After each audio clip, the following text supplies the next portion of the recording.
Hello, welcome to the morning news. Despite the state of emergency the authorities placed on the city of Baltimore, protesters still took to the streets, clashing with police trying to enforce a 10 p.m. curfew. Hundreds of demonstrators who defied the curfew were met with tear gas, pepper spray, and rubber bullets as law enforcement moved in to disperse the crowds. 10 people were reportedly arrested, including a protest organizer who was whisked away alive on television.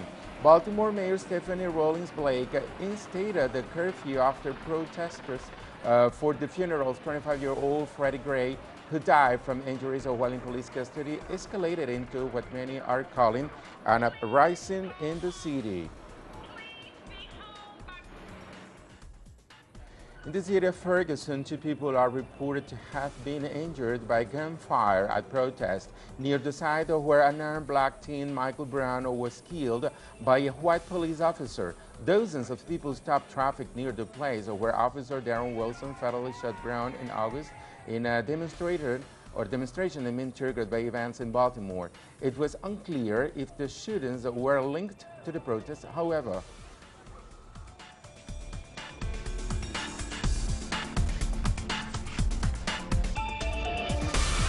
Peru avoided being forced into elections as the Congress approved a new prime minister along with the cabinet after a marathon session. Our correspondent in Lima, Rael Mora, has this story.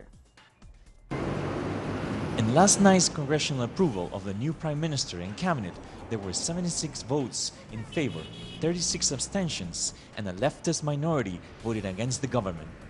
Congressman Juan Pari explained why most of his party voted against. The dialogue cannot be biased and only with the ones that have a particular political viewpoint and a determined position that simply defends the economic model selected. Then Cateriano has not engaged in dialogue with what is the real opposition, which simply questions the economic model. In his speech before the vote, the Prime Minister mentioned the word investment 32 times and defended the project Tia Maria in great length. This is a multimillionaire mining project that is causing social conflict. According to political analyst Paco Moreno, such conflict puts in evidence the obstacles that the government has to continue pushing its economic plan, and it is the most visible challenge confronting the executive.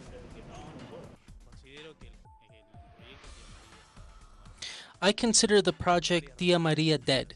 For many reasons, the case of police abuse, the persons who passed away, the dead peasant, and the population is totally angry. The best thing Cateriano can do is put the project in standby. The Prime Minister also asked for special powers for the executive to implement legislation dealing with the economy, criminality, and social inclusion. However, Congress postponed such decision and left the executive without the powers they won for their 15 months left in office. Rael Mora, teleSUR, Lima.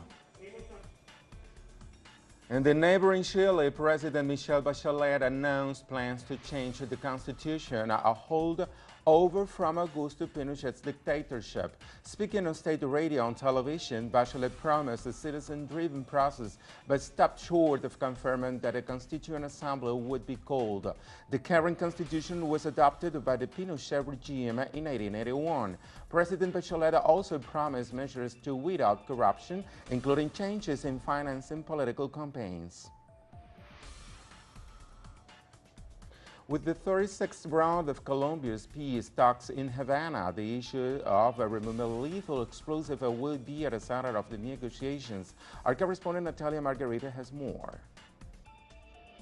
As the Colombian Army and the FARC have previously agreed on a joint operation to start clearing landmines, peace advocates continue to draw attention on the importance of implementing other de-escalation measures together with the demining process. What would be the point of clearing explosive devices and mines in the countryside if the dynamics of confrontation and hostilities keep on developing further? In order to clear landmines in an integral way that benefits the rural communities, the demining process must be developed together with a bilateral ceasefire.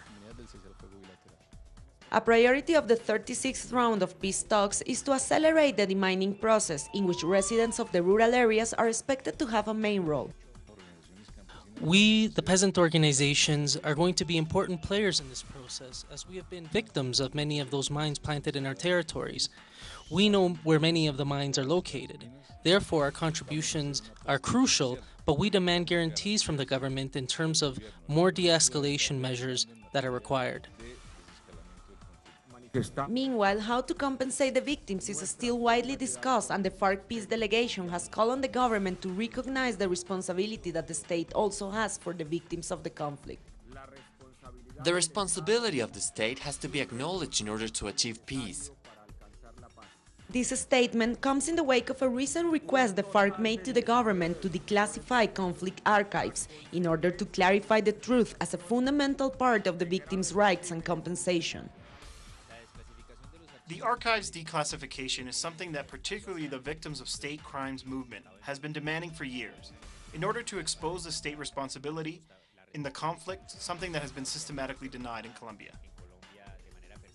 This 36th round of peace talks follows a deadly clash between the army and the FARC, which didn't prevent both parties involved in the negotiation from ratifying their commitment to the peace process. Natalia Margarita, teleSUR, Bogotá.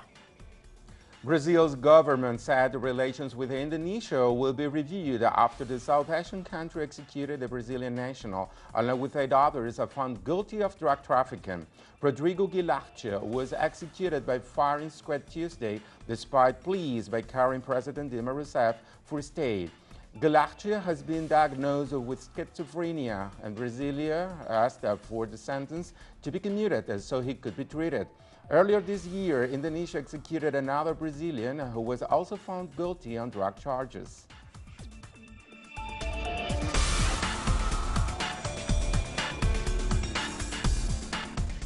But Filipino activists celebrated after learning of Indonesia's decision to delay the execution of a Filipina who was set to also be executed along with the other so-called Bali 9.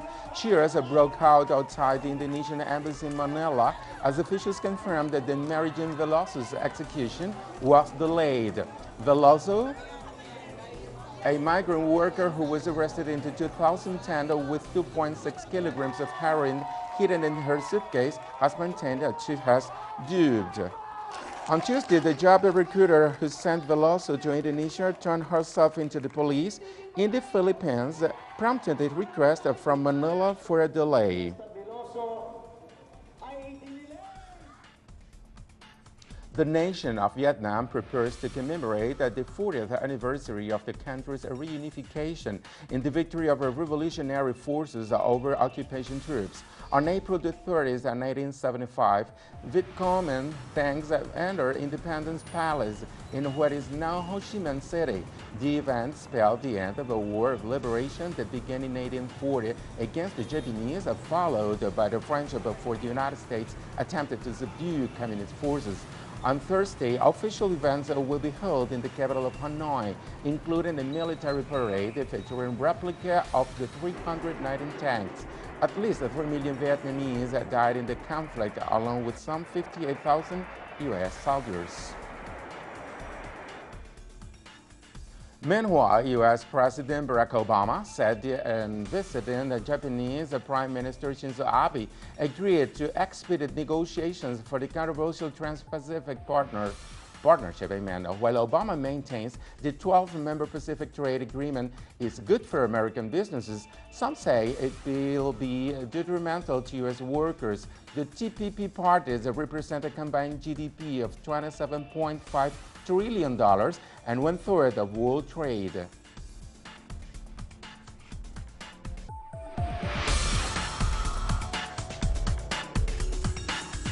With UK elections looming and the rise in poverty featuring in debates, soccer fans are also showing their anger over rising costs. Hundreds of Liverpool FC fans stashed gathering outside of the Anfield Stadium, boycotting Tuesday's game against Hull City to protest the steep rise in ticket prices. Protesters, many of whom are part of the Spirit of Shankly Supporters Press Group, say supporters of the club are being ripped off. Tickets to Tuesday's game were listed at $73, while last season the same seats were sold for around $53. More on these on our website, telesurtv.net/English. Thank you for watching and have a nice day.